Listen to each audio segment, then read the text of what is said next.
Today.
NPP.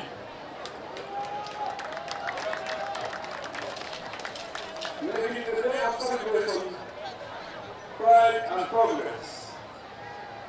As a party, we are making history by embarking on the fourth era political initiative in Gambia to transform NPP into a lasting institution.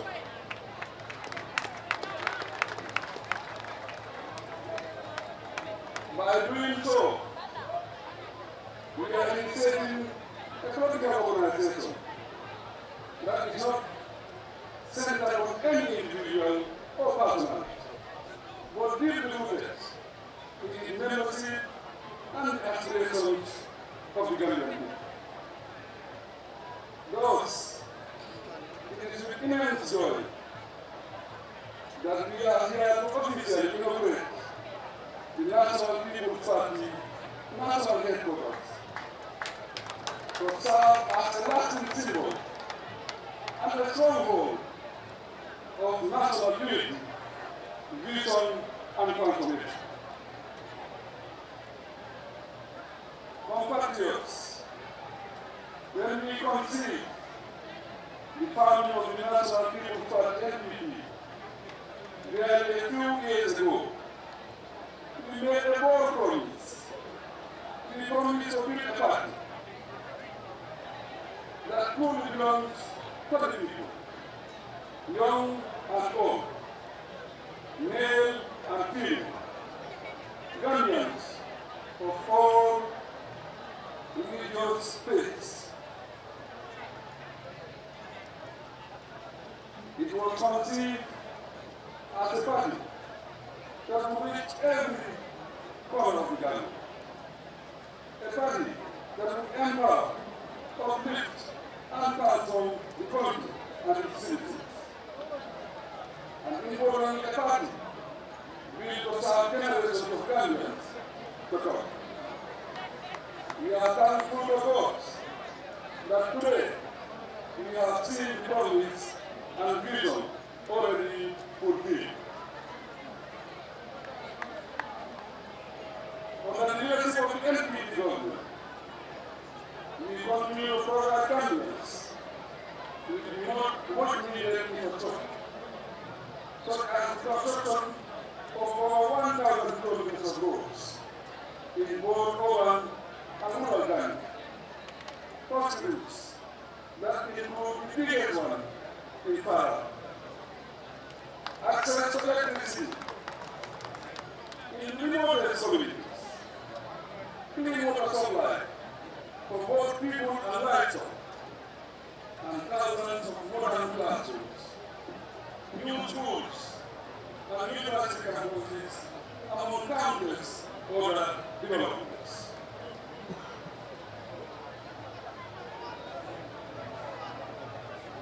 At the institutional level, the NPP government has introduced policies and laws not only to enhance efficiency, professionalism, and transparency, but also to ensure that we are accountable to the Gambian people. At present, we are championing democracy and freedom of expression in the country. At the party level, thanks to our unwavering support, energy, and sacrifice, within 3 years, NPP has firmly established more than 4,000 offices in all the 8 regions of the Gambia.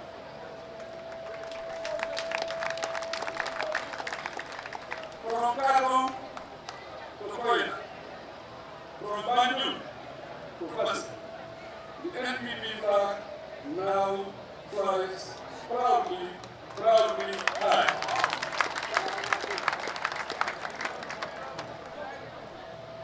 Together, with our shared reputation and structure, we have gone way beyond traditional politics. The NPP has a proper administrative structure to oversee management of the party structures, has built a strong communication structure via stabilism, strategic political communication channels. Furthermore, the NPP is focused on being a dynamic party that will never realize its leadership, but instead will nurture a culture of respect, democracy, and rotational leadership. Today, President Barrow is party, but tomorrow it will be another party. That is why we are building a party of many potential leaders to choose from. The underlying principle is that ours is the party of the people, created to serve our collective interests across generations. And with this political revolution, we have created more employment opportunities for Gambians than any other party has ever done in the history of this country. On capacity building, for example, we are training our members to be professionals and experts in various fields. Furthermore, NPP has generously awarded scholarships to our supporters, male and female, for some young leaders in the making. Additionally, we are empowering our women to build on their livelihoods with skills development and economic activities. These validate our foresight and vision for all. As a family and a international political party organization, I am proud to say that we have strengthened the party at grassroots level. Those empowering our members and giving them a political home in every meeting. Compatriots, partners, and sympathizers, here comes the crowning achievement of the moment. From now onwards, this is our multi-million dollars national headquarters software to house both our national secretariat and the country municipality regional bureau. It is indeed a formidable structure for which we devote great thanks to the Almighty. We are truly grateful also to the contractors for a job well done. Kudos. Thank you, Mr. Neo. We are very grateful. Let me be clear, ladies and gentlemen, that this is more than a mere building. It is a home for every NPP soul, a center for democracy, and a beacon of growth and opportunity for all generations. Let me emphasize as well that this achievement must not be associated with me alone. Rather, it is to the credit of all loyal NPP members, male and female, in addition to the dedicated supporters and tireless leaders who have stood firm by the party through thick and thin.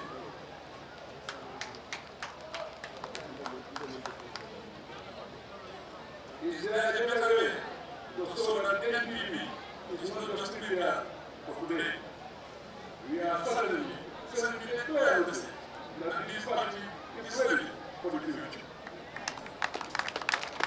As Secretary General, I assure you that my commitment remains firm to building a strong institution, nurturing young leaders, and delivering the people from hardship to peace, and from stagnation to progress, peace, and stability. My mission is to eventually pass on the mantle of leadership peacefully, honorably, and with pride when the time is due. Meanwhile, we must stay united and determined to set NPP into an institution that will endure far beyond the participation of its leaders. There is much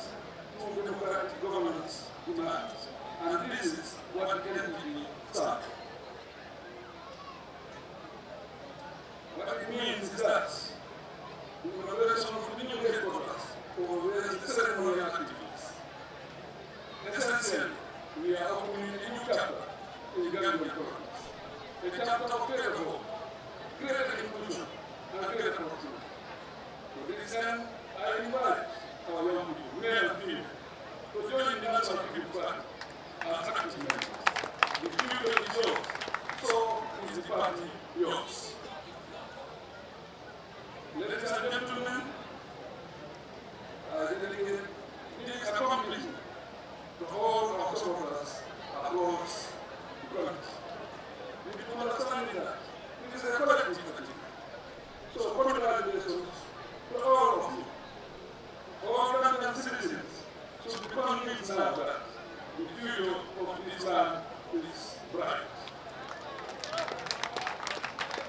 Before concluding, my message to the entire West African Assembly and to our partners and friends that the Gambia is moving forward and the NPP is leading the way for better days ahead.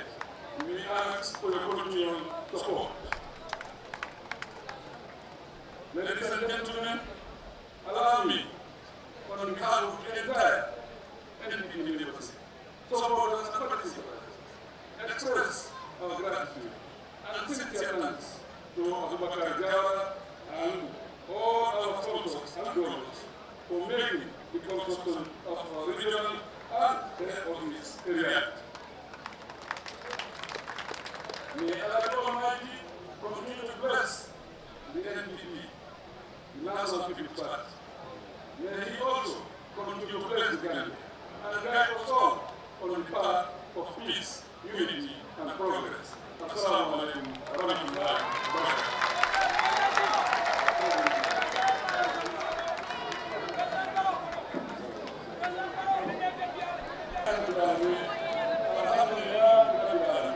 Alhamdulillahi rabbil alamin ñetti yoon ci ñaar sabar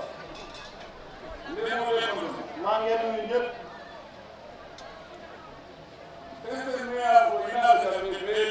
képp koo xam ne nii ñëw nga fii ci daje bi maa ngi nuyu waaye am na groupe yu néew naa leen dundaat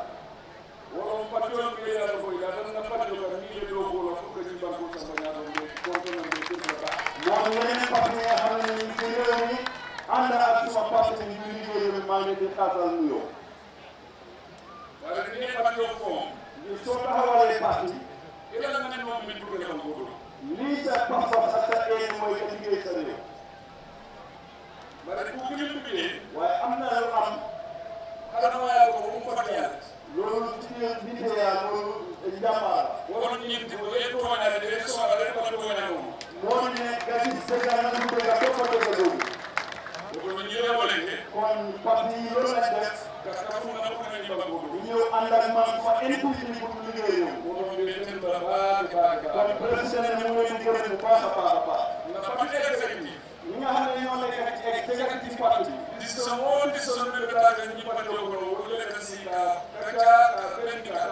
lépp lu ñoo dogal ci parti bi ñoo ñoo ko waxtaanee càmbar ko seetaat ko ba nangu ko kon nag ñooñu nit la ñoo xam ne ñoom ñu dëgër ci politique bi kon nag exécutif boobu maa ngi leen di gërëm ñoom itam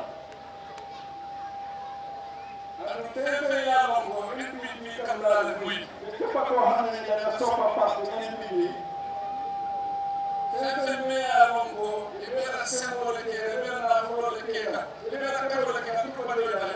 képp ku jëlee sa pexe sa doole wala sa alal pour parti bi dem ca kanam rawatina suñu jiw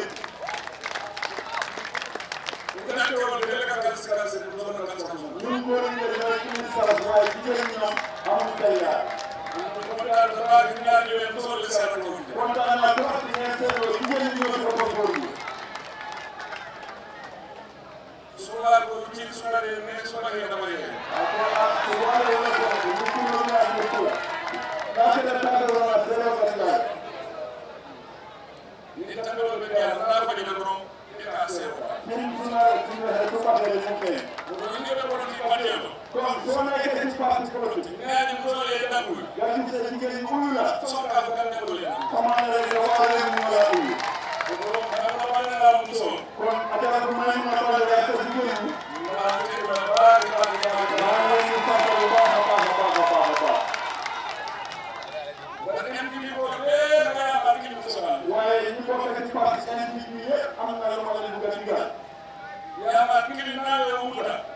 dugal ci ngeen toppee boobu. jarul ngeen dem ci sëriñ. jarul ngeen dem li saxaar. jarul nga takka téere. mooy garab boo xam ne garab boo ngeen téye garab boobu ñaari loxo. kenn du leen mun. moo ne ngeen déggoo nekk benn. président ne su ngeen déggoo nekk benn ànd.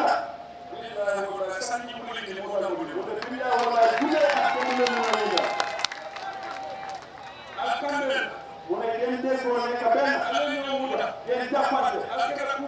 ngeen nekk benn ene. man maa leen wax nii.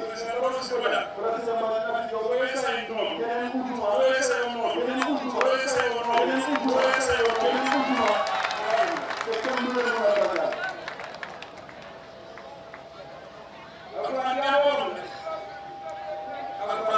mu ne waxi alquran rek bari na. yàlla mu ne su ngeen booloo nekk benn téeméer ak dimbale. waaye su ngeen teeloo tasaaroo rek. te ene uute.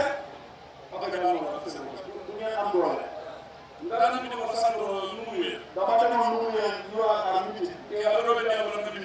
mu am benn góor bu wax ci suma jëm ci. mu ne dégg ko benn amul borom. mu ne na leen jox benn saxul. mu ne doon see benn fekk. muy daal téeméeri goro wala duma. mu ne comme mu ne boo fi benn téeméer. goro yee comme yëpp kaw ko waaye su fekkoon ne nekkoon benn téeméer. benn at la du mun a daxal goro wala ay doom. président ne leen jàppante. jàppalante mooy si garab. mu ne tey. man mii. man maay parti la bu NDP.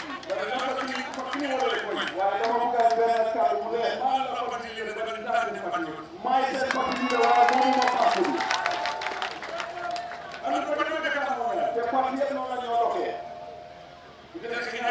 yow yaa ngi jiite.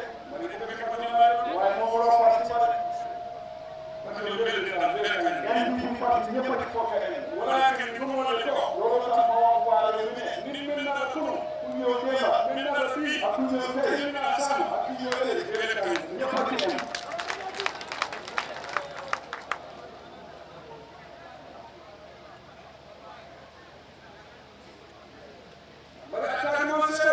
waaye lii firnde bi. mu ne su ngeen ko seetloo man suma bopp li ma jiitoo. bokkul ko système boobu moo ma indi. ca parti laa nekkoon. ma nekk ca parti ba. ñaar fukki at yu njëkk yi. dama nekkoon foofu ba bëri ca parti boobu. ñu ngi xamee ma ca. ma cee génne suma alal. te suma doole. fukki at. waaye ci biir fukki at yooyu yëpp. maa ngi ci parti bi la ma fi ñëw gisee. utuma appointment. yow ma ci këram. laaj ma ko ci man. bugguma ko nag di sax li nga ma jox maa ngi daan suma doole bi liggéey bi loolu laa nekkoon. fukki at maa ngi ci parti bi. maa ngi ci parti bi gisee. waaye gannaaw maa ngi doon liggéey. yàlla ne luy fay ñu fànne. sa ñàkk sa liggéey loolu laa fay. 2007.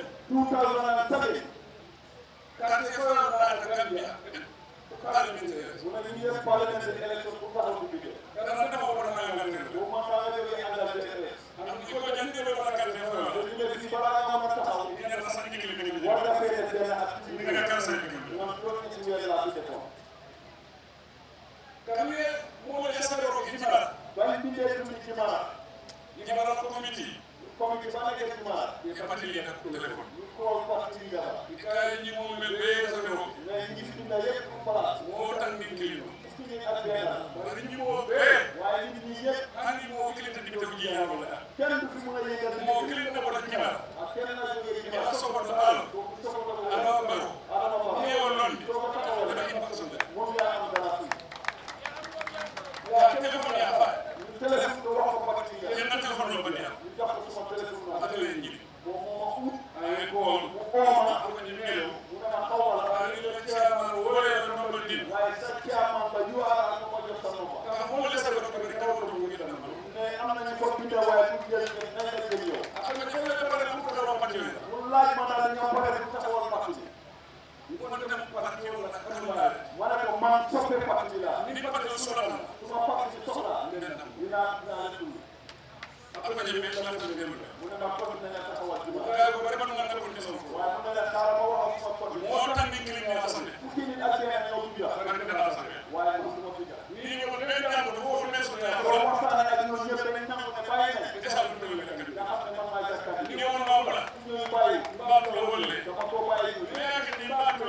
soda mu delluwaat ane consultation mu diisoo ak ñooñu be so dafa ko ko ni ñoom ñëpp na mu gën des kenn anu wala rek dafa ko tan ba kooku moom nekk gorom moom di ko ko ko man so ñu ne kooku nangu ay ko mu kool ko nga ko fana so mu ne ko xanaa kooku nangu bari na man so waaye su nangu ñu debe fa fa ko dara ka be mane man yaa def foofu ma tam day mën a def nga na ka man ma def ma dafa ko jox waay ko na ban waaye naa ko ko bàyyi amu ko na ci na committee mu dem ca comité ba ko mu ni tay ko comité ne ko na yo ta ngeen jëlee kooku ne be ko na ka man ñu ne bàyyi ñu ala ko ro ko na alors mbooloo la ñu wala ne be ko wala ñu ñu bàyyi ko ko ni so ñu tegal ko condition afo di so ta ba ne ko man na fara la ko so moom ci boppam jëlal dogal ko ma oo ko ba officiel ñam tay ñu waxal ko ya dete ñu dégg ñu mel ko personne ba kooku nangu bàyyi ay kooku bàyyi ñu dama am tay man ñu apply ci leen ta ñoom ñoo ma tànn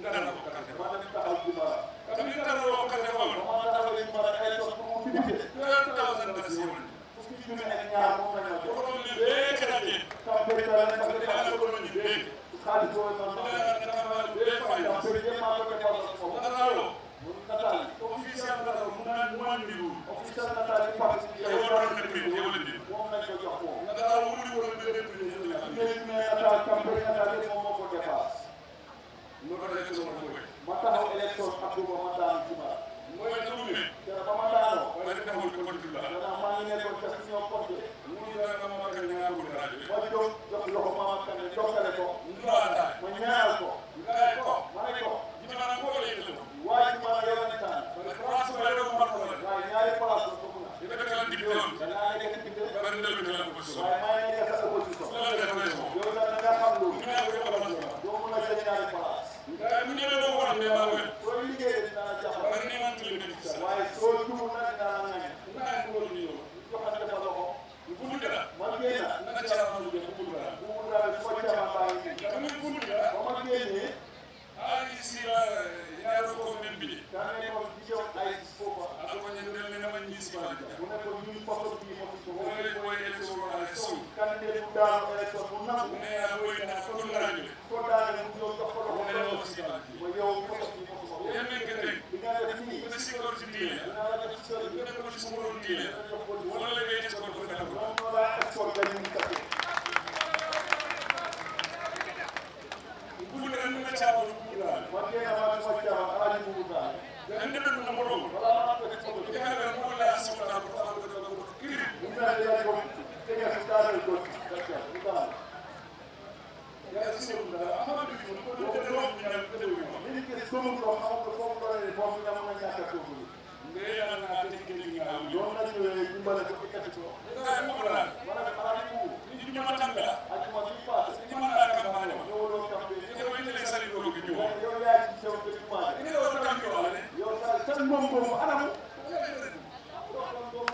ne mo da election dama daal élection bari ma fa waaye ne baluri maa ngi yënda ni place mo na na ta dila place bi nit ñi ñoo ko war a def bari ko da do ko me xam ci sa ko do ni waaye bi maa def ci seen fukki xaalis nga defamul mo ko loolu man la man ci sama nga ko ne ko ko ni tam da ko ma ne ko dinaa def loo xam ne dina ko bot ci ana mo da ko ni nga bu moom ngi alaaji bu mu ngi nii toog nga ko sanni lo ko mu ne ci juróomi at yooyu nga ci da fewo fen lépp lu ma soxla nga ko sanni lo def naa ko ci at yooyu ma fa ko da lo ko ma sa ci jo ma yóbbu ci sa yaay nga ko ko ma ko ma def ci liggéey yu bari ko mo we wa ni na ala ke ni mangani ma ne ko soo gisee yàlla defal ko wuyu ma ni nga ngeen ma wuyu ma iba ko da ganyo ni nga ko do ta wol ko ko do so ko ma ne ko xalaat boobu lay wax ne alal boobu laa jël ala ko ko da ka yo ka yàlla lu mu def rek amaana ko saba nga ke ko mo mangani loolu tax at boobu dem ma daan mu ko na ma dellu si waat ak sa ka ala ya ko na dégg nga ma ka me mu ko na ba ma dellu si waatee yuri ke la depuis que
ne ko ngal ko ju ya bay ko amam ko ne ko de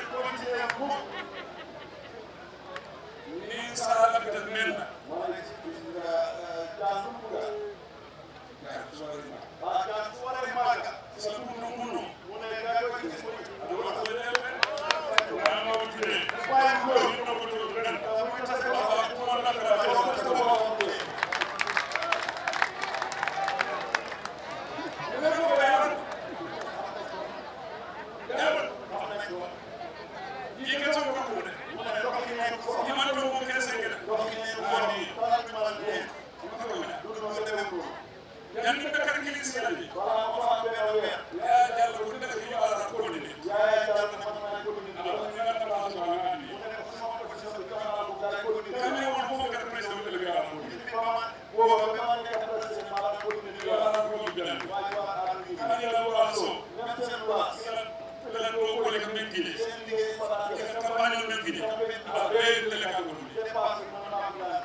Wala ñu mo rek am ne ko la ko sa.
sa yaay nga gis ne màgget da ngaa wax ne dafa waaye la ko doxee. ah da ngaa wax ne sa baay day yàq da na ngaa war a mën ko lool da ngaa war a waay. am ngeen su ñu leen mënee yéen a ko doon ko daal. fu nga jaar léegi na ñëw ne président Barrow màgget na wala nga ni nga koy daal di ko.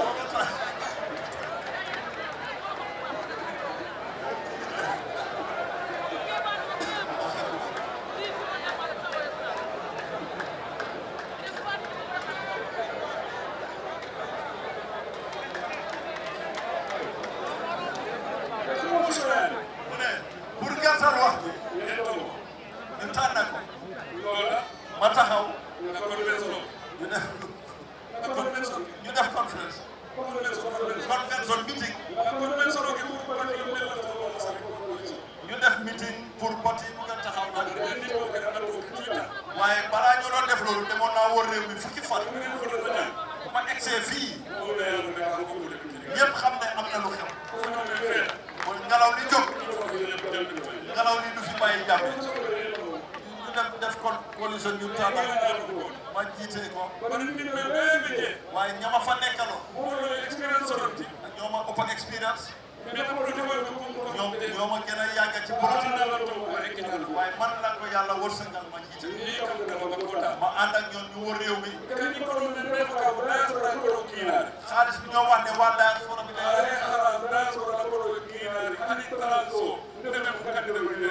mu ne man mii seen candidat butut joxuñ benn butut sax joxuñ ma ko tiisaan yañ print ñeent fukki junne tiisaan lañ def man juróomi junne tiisaan lañ def bu rëy joxuñ ma man la ma doxal yëpp maa ko doxalal suma bopp moo tax su ma déggee ñuy wax ma gëj élection wax ak Jammeh ma ne ko na bàyyi suñ nit ñi mu nangu ñu bàyyi leen kenn bañ leen bàyyi ñu gën a gas man maa nga toog suma kër bàyyi ñu koo xaar bañ egsee ca bunti kër ga ñu mil ko bunti kër gi ma lënga ko mu xool ma xool ko Moussa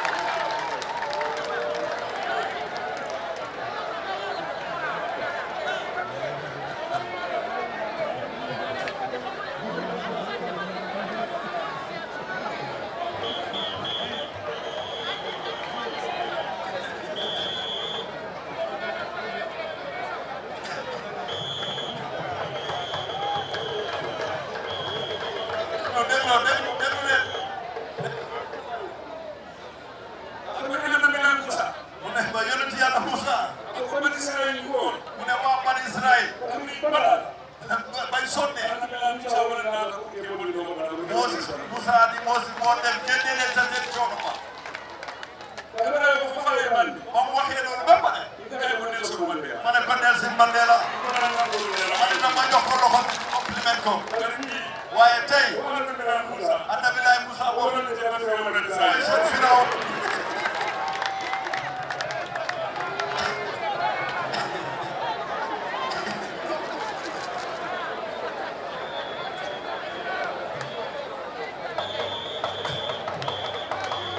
waaw borom sabar déglu leen may leen ko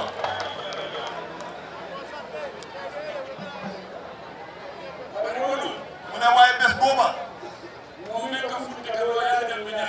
yi daan ñemee génn ci kanam yi Yaya Jammeh bari wu doon de kuy ñemee pour diingat ko bari wu doon waaye tey ñi dawoon ñoo ñëw léegi ñu ne Adama Barrow ñeme ñu dañ ñoom ñooy dawoon ñi nga xam ne nii ca loolu la lañ def ñeme ñoo génn tey ñoo génn tey ne ñu ngi tege seen sabar ne ñoo génn nit ñi nga xam ne nii maa nekkoon seen Annabilaay Moussa ñoo génn ne ñoom ñoom ay la génnee xam nga kan moom moo mun a génnee yéen waa NPP yéen a ma mun a génne su ngeen dajaloo kenn mënul leen seen loolu mooy seen gàllaaj soo defee liggéey bu rëy tey bu rëy kon waa NPP am ngeen liggéey bu rëy Lamin Cham seen kër a ngi nii du Sano seen office a ngi nii Sidi Cissé seen kër a ngi nii waa NPP coalition party seen maakaan a ngi nii waa Gambia seen kër a ngi nii fii bureau bi mooy seen place seen kër la garab gi ma leen digal su ngeen téye loolu di ngeen fi taxawal sa beneen parti head ko boo xam ne ni man xalaatuma ko sax man dama gis waaye am na fu may em yéen a koy continuer te ma ne waajur moo gis benn ñaan am na ko loolu doomam rek la ko éene ñaan boobu mooy lan waa NPP ñooy suma doom man ñooñu rek laa bugga ñoo xam ne nii ñoom ñoo may wuutu man fi ma nekk egg naa sës naa du ma fa passé ci du ma utati beneen place du ma demati benn parti man fii la NPP laa yéen ay continuer gannaaw yéen ay continuer lu ma dëgër yéen a war a gën a dëgër yéen a war a profité loolu ngir yéen ay continuer si dama bay de ngeen di bàkku ne suma baay mooy diw bul bàkku ne suma baay mooy kii yow waxal ne yow yaay lan li wës waaye li ma bañ mooy parti yu bari su seen njiit yi demee parti woon foofu laay embudee waaye ñu ne la sa baay fi ne addi mu ne jooy nag du ci ayib waaye soo jooyee ak sa noppi soo jooyee te noppiwuloo soo jooyee te noppiwuloo kon gëmuloo sa bopp yow doom xam nga ne da ngaa war a jël sa place soo gëmee sa bopp tuuti ngay jooy ñoom di pare pour jël nga continuer jël sa place bopp kon waa NPP tey bés bu màgg la da ngeen def loo xam ne ne mosut a am ci réew mi kon su ngeen defee lu mosut a am ci réew mi da ngeen war a am lu war a am ci gaaw bi mos a loolu mooy déggante moo war a am. waaw jotaay bi yàgg na nit ñi yàgg na ñoo toog waaye kontaan naa aso bi rafet nañ seet leen suñ jigéen ñi ñëpp a taaru jigéen ñëpp a taaru seen sanse yi rafet nañ télévision bi mu ngi génnee seen rayile nag mu ngi nataali leer nañ génnee na war a génnee dina am ñuy daw jàll dina am ñuy daw jàll waaye Diomaye Faye suma rakk dinaa ko yónnee ndaw ne mu tëj boole bi bugguma gars yi daw dem liggéey réew la gisee waaye soppal réew mi war nañ cee bokk mën na ñëw ute gis waaye pour soppal réew loolu yëpp dafa war a nekk suñu dañ leen ñu dalal jàmm jàmm mooy yóbbu réew mi NPP ñun jàmm lañ wax ak liggéey bi ñoo def kenn mënu koo weddi liggéey nañ yoon liggéey indi ndox courant bi noonu sampal hôpital scout si agriculture yokk nañ salaire kanaa wedd loolu mu ne su jant bi fekkee ma ne demal nga jaaru ci jant jaaru ci jant boobu dafa mel ni kon yow sa tooyee nekk sa njëriñ bi dafa mer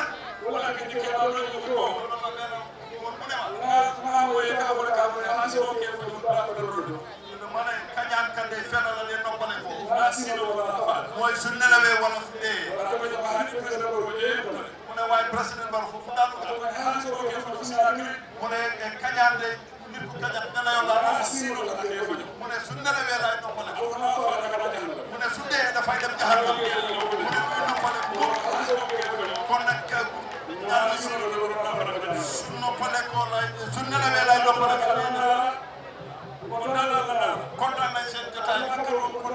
kontaan nañ ñëpp da ngeen di supporté kontaan nañ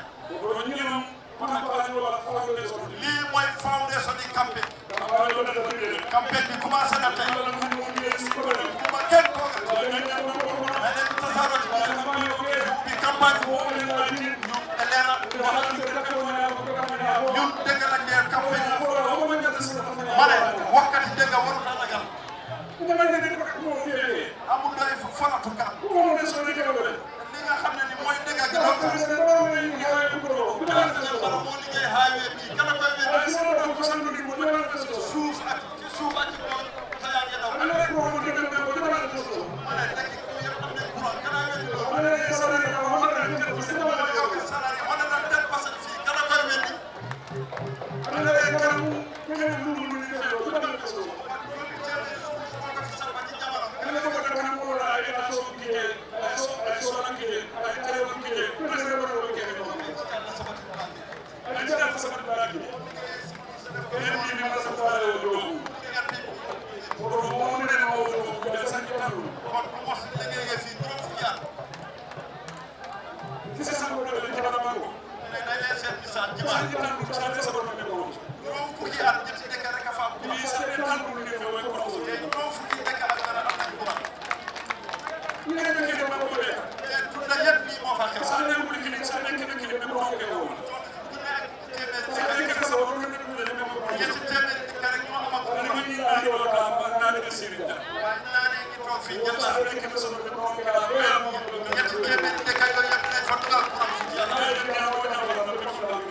soo gisee na wax ji mun na dama mbég lii projet la liggéey la boo xam ne